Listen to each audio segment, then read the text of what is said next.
مرګرو الله تعالی په قرآن کې په خپله یو قسم خوري او ډېر غټ قسم خوري. هغه قسم دا دی چې الله تعالی په هغې آیت کې دا قسم خوري چې زما د قسم وایي د هغې ځای چې په کوم ځای کې دا ستوري ماتېږي، دا ستوري ورکېږي، دا ستوري مړه کېږي.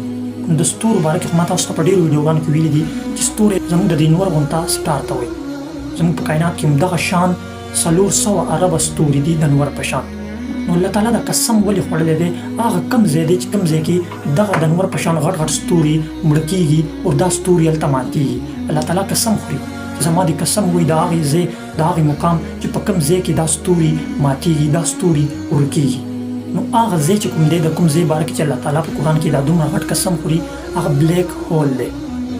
د بلیک هول باره کې خو به تاسو ته پته چې دا زموږ د ګلیکسۍ په منځ کې یو داسې ځای دی، یو داسې پراسرار ځای دی، یو داسې کول شی دی چې د هغې نه یو شی هم نه بچ کېږي. یعنې زموږ د دې نور نه هم غټ غټ ستوري دغه بلیک وخوري او د هغې ستوري پته مو نه چلي چې هغه ستوری چېرته لاړو، هغه ستوری مات شو، هغه ستوری چېرته لاړو، خو دغه بلیک هول په ځان کې ګیر کړي او د هغې ستوري بیا پته نه چلي چې هغه ستوری څه شو. نو دا بلیک هول اوس دریافت شو.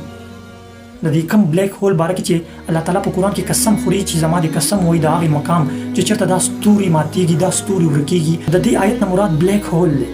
دا بلیک هول اوس دریافت شو. د اصل بلیک هول تصویر چې دی هغه ساینسدانانو په 2019 20 یا 21 کې دریافت کړو او د الله تعالی چې قسم خوري دا هم د دغې بلیک هول باره کې خوري. یقینا چې دغه ستوري چې دي دا هم دې بلیک هول سره ماتېږي، دغې بلیک هول سره ورکېږي. الله تعالی چې قسم خوري نو دا بلیک هول اوس دریافت شو او د دغې بلیک هول ذکر الله تعالی د نن نه 1500 کاله پهله په قرآن کې کړی دی. نو زه تاسو لپاره یو ویډیو کې ویم چې دا نن ساینسدانان کم هر څه دریافت کوي د دې ذکر په قرآن کې د نن نه 1500 کاله پهله شوی دی. دا ویډیو مو که خوښه شوي مخکې لازمي شریکه کړئ او د نورو معلوماتو لپاره زموږ د آی ډي فالو کړئ. والسلام.